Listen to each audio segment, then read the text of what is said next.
Hi everyone, this is Sean. In today's video, we're going to talk about a question that was posed on another video of mine. And unfortunately, that video was deleted. I made about a 15-minute video, maybe 14 minutes.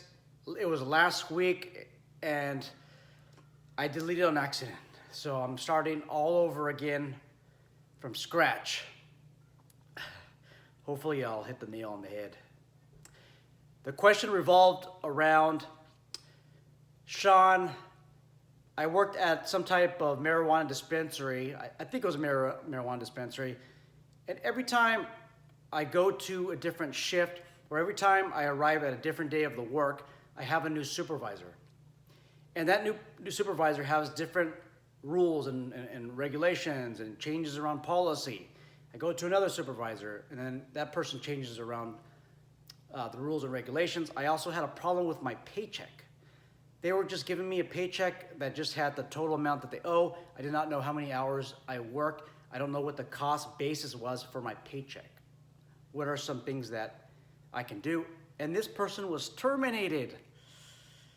He said he was let go. But when somebody says I was let go, that's a fancy word for fired. Okay? So he was fired. What are his options? Well, his options are a lot of things, but I am not an attorney. Remember, I'm not an attorney. This is not legal advice, not professional advice. This is just my own personal perspective of things. So let's talk about that. If you work in an organization and policies, rules, regulations change around all the time, this is not an organization that you want to stay at.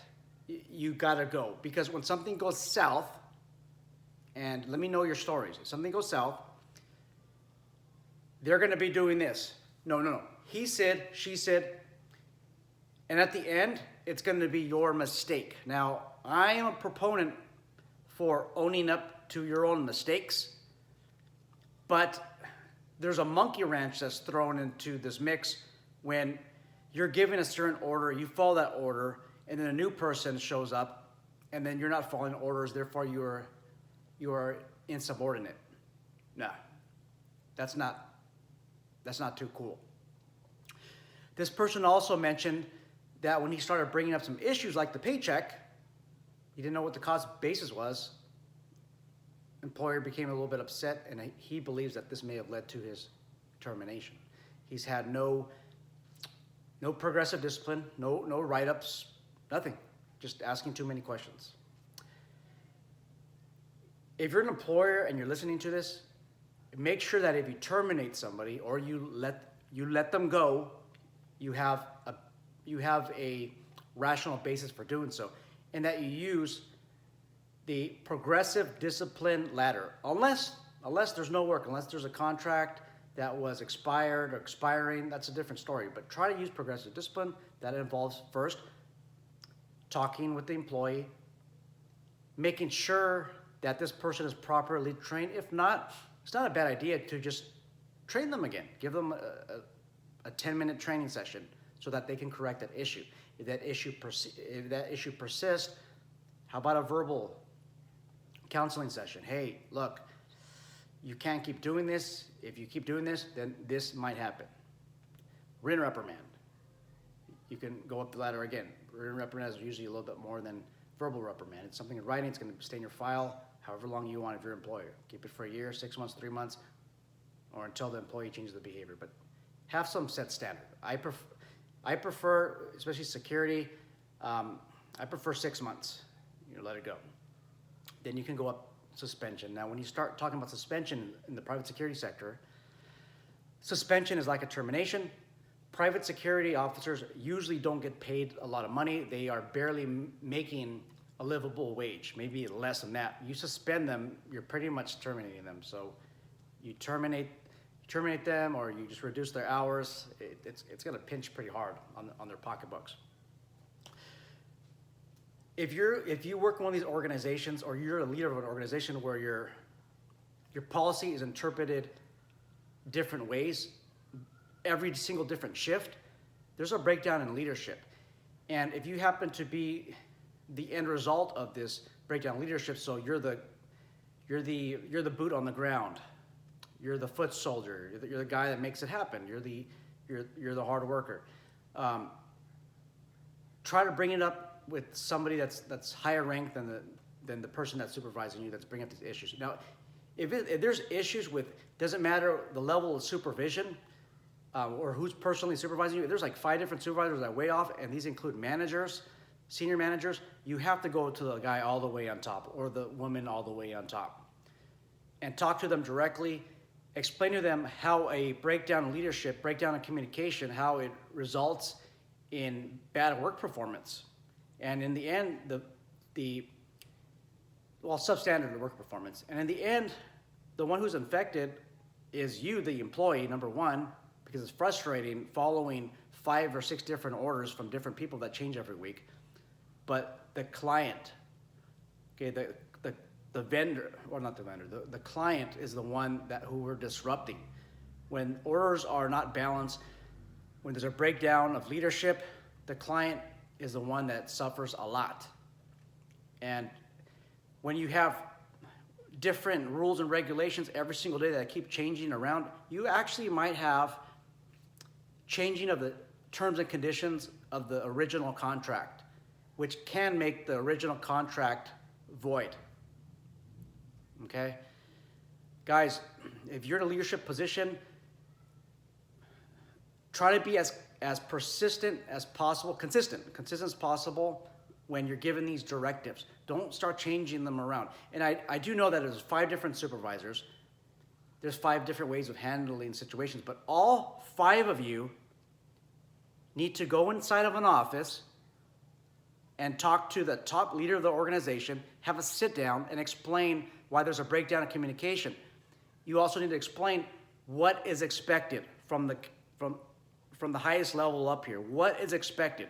You have to have these meetings. If you own one of these companies, you guys, and you have senior managers and supervisors, a field supervisor, you need to have those monthly meetings, come together and discuss what the issues are.